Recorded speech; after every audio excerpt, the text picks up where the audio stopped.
देखिए ये आपका एक्सरसाइज 4.9 का क्वेश्चन है, बहुत ही सिंपल क्वेश्चन है। क्वेश्चन कह रहा है a square coil of side 10 centimetre consist of 20 turns and carries a current of 12 ampere. वो ये कह रहा है कि हमारे पास एक स्क्वायर कॉइल है जिसका साइड 10 सेंटीमीटर दे रखा है, उसमें टोटल 20 टर्न्स है और वो कितना करंट कैरी कर रहा है, 12 एम्पियर का करंट कैरी कर रहा है।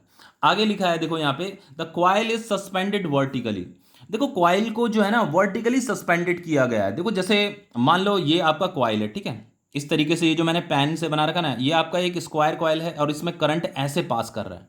अब ये तो आपका हॉराइजॉन्टल हो गया, लेकिन क्वेश्चन में हमें ये गिवन है कि वो वर्टिकली सस्पेंडेड है। तो वर्टिकली कैसा होगा, ऐसा होगा, इसे वर्टिकल बोलेंगे ना। या तो ये, या तो ये भी वर्टिकल है, ये भी वर्टिकल है, ठीक है, ये भी आपका वर्टिकल है, ये भी आपका वर्टिकल है, ठीक है। तो लेट सपोज वो इस तरीके से सस्पेंडेड है, ठीक है, इस तरीके से।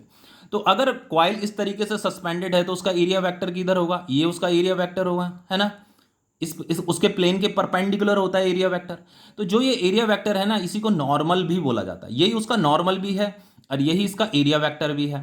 अब देखो आगे क्वेश्चन में क्या लिखा है, and the normal to the plane of the coil makes an angle of 30 degree with the direction of a uniform horizontal magnetic field of magnitude 0.80 tesla. देखो यहाँ पे हमारे पास एक हॉराइजॉन्टल मैग्नेटिक फील्ड भी है जिसका मैग्नीट्यूड इतना दे रखा है 0.80 टेस्ला। तो वो ये कह रहा है कि प्लेन ऑफ द कॉइल का जो नॉर्मल है ना, वो नॉर्मल जो है मैग्नेटिक फील्ड के साथ 30 डिग्री का एंगल बना रहा है। नॉर्मल का मतलब एरिया वेक्टर की ही बात हो रही है यहाँ पे। मैंने आपको बताया था एरिया वेक्टर, जिधर एरिया वेक्टर है उधर ही हमें नॉर्मल भी लेना है, ठीक है। तो वो ये कह रहा है कि ये जो एरिया वेक्टर है वो मैग्नेटिक फील्ड के साथ 30 डिग्री का एंगल बना रहा है, ठीक है। तो अगर एरिया वेक्टर इस तरफ है तो मैग्नेटिक फील्ड किस तरफ होगा, मैग्नेटिक फील्ड 30 डिग्री का एंगल बना रहा है। तो मान लो मैग्नेटिक फील्ड इस डायरेक्शन में, ऐसा है मैग्नेटिक फील्ड, ठीक है। ये आपका मैग्नेटिक फील्ड हो गया और ये आपका ऐसे इस प्लेन के परपेंडिकुलर हो गया आपका एरिया वेक्टर। इतना समझ में आ रहा है। तो देखो इसे यहां पे ड्रॉ करके मैं दिखाता हूं। सबसे पहली बात, मैग्नेटिक फील्ड कैसी है, हॉराइजॉन्टल है। तो देखो बच्चों यहां पे जैसे ये जो प्लेन ऑफ पेपर है ये आपका हॉराइजॉन्टल होता है, ठीक है। तो यहां पे मैग्नेटिक फील्ड ऐसे है, जैसे यहां दिखा रही है ना ऐसे, ये आपकी हॉराइजॉन्टल मैग्नेटिक फील्ड है। मतलब यहाँ पे आपकी मैग्नेटिक फील्ड है ये पूरी, यहाँ नीचे भी ऊपर भी, यहाँ आपकी पूरी क्या है, मैग्नेटिक फील्ड है इस डायरेक्शन में। और उस मैग्नेटिक फील्ड के अंदर हमने ये कॉइल को ऐसे रखा हुआ है, ठीक है, ऐसे वर्टिकली सस्पेंडेड कर रखा है। तो जैसे मान लो आपका कॉइल कुछ इस तरीके से है, ये आपका जो स्क्वायर कॉइल है वो कुछ इस तरीके से रखा हुआ है। तो इसका जो एरिया वेक्टर होगा वो उसकी डायरेक्शन क्या होगी, ऐसे होगा ना एरिया वेक्टर। ये तो हो गया एरिया वेक्टर, ये वाला एरिया वेक्टर ऐसे इसके परपेंडिकुलर, ठीक है। तो ये तो हो गया आपका एरिया वेक्टर और ये आपकी मैग्नेटिक फील्ड है, ये आपकी है मैग्नेटिक फील्ड की डायरेक्शन है। तो मैग्नेटिक फील्ड और एरिया वेक्टर में जो एंगल बन रहा है, जो थीटा एंगल बन रहा है, वो कितना बन रहा है, 30 डिग्री का एंगल बन रहा है। अब देखिए आगे हमसे क्या पूछ रहा है यहाँ पे, वो कह रहा है what is the magnitude of torque experience by the coil. हमें यहाँ पे टॉर्क बताना है। देखो बच्चों जब भी हम किसी करंट कैरिंग कॉइल को जो है मैग्नेटिक फील्ड के अंदर रखते हैं तो वो कॉइल रोटेट करने लगती है। तो वो रोटेट किसकी वजह से करती है, टॉर्क की वजह से रोटेट करती है। अमाउंट ऑफ रोटेशन को ही टॉर्क बोला जाता है।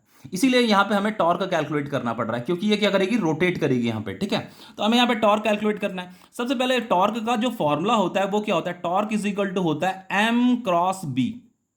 एम क्या है, ये मैग्नेटिक डाइपोल मोमेंट है और बी क्या है, आपका मैग्नेटिक फील्ड है।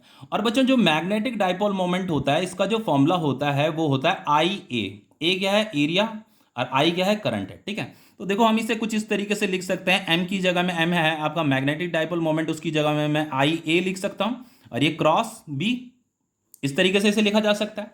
और फाइनली हम इसे ऐसे लिख सकते हैं, देखो ए क्रॉस बी का फॉर्मूला, ये आई आएगा यहाँ पे, ए क्रॉस बी का फॉर्मूला क्या होता है बच्चों, अगर मैं, ये तो आपका वेक्टर फॉर्म है ना ए क्रॉस बी, लेकिन इसका जो स्केलर होगा वो, जैसे ये ए क्रॉस बी का जो फॉर्मूला होता है यहीं पे लिख देता हूं आप लोगों के लिए। इसका जो मैग्नीट्यूड होता है वो होता है ए बी साइन थीटा, ठीक है। तो यहाँ पे ए क्रॉस बी की जगह में आ जाएगा ए बी साइन थीटा। इतना समझ में आ रहा है। अब देखो बच्चों अगर कॉइल में एक टर्न है, अगर कॉइल में एक टर्न है तो एक टर्न के लिए फॉर्मूला ये होता है। और अगर एक से ज्यादा टर्न है, मान लो एन टर्न है, जैसे यहां पे दे रखा 20 टर्न दे रखे ना, तो टोटल कितने टर्न दे रखे हैं, 20 टर्न दे रखे हैं। तो अगर एन टर्न है तो यहां पे एन भी मल्टीप्लाई होगा, ठीक है, समझ में आ गया। अब देखिए सबसे पहले यहाँ पे जो करंट हमें गिवन है, करंट दे रखा है आपका 12 एम्पियर और यहाँ पे जो मैग्नेटिक फील्ड दे रखा है वो दे रखा है 0.80 टेस्ला।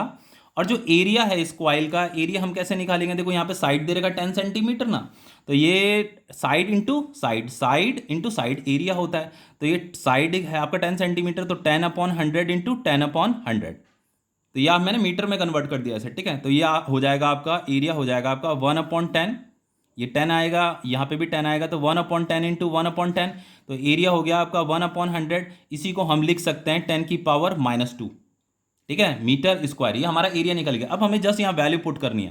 तो यहाँ नंबर ऑफ टर्न कितने दे रखे हैं, वो है आपका 20, करंट दे रखा है आपका 12, एरिया दे रखा है आपका 10⁻², मैग्नेटिक फील्ड दे रखा है 0.8, और थीटा कितना दे रखा है 30 डिग्री, ठीक है। तो ये साइन 30 डिग्री। अब हमें वैल्यू पुट करनी है, बाकी कुछ नहीं करना। ये आपका 20 इंटू 12 इंटू 10⁻² इंटू 0.8, और साइन 30 कितना होता है 1/2 होता है। तो ये आपका कट जाएगा, यहाँ ये 10 आ जाएगा, ठीक है। तो देखो इसे हम लिख सकते हैं 0.8 इंटू 10 कितना हो जाएगा, 0.8 इंटू 10 हो जाएगा 8, और ये आपका 12 भी है, तो 12 8 जा कितना होता है 96, 96 इंटू 10⁻² आ गया, ठीक है। अब फाइनली हम इसे लिख सकते हैं 0.96 न्यूटन मीटर। तो ये क्वेश्चन आपका कंप्लीट हो गया है।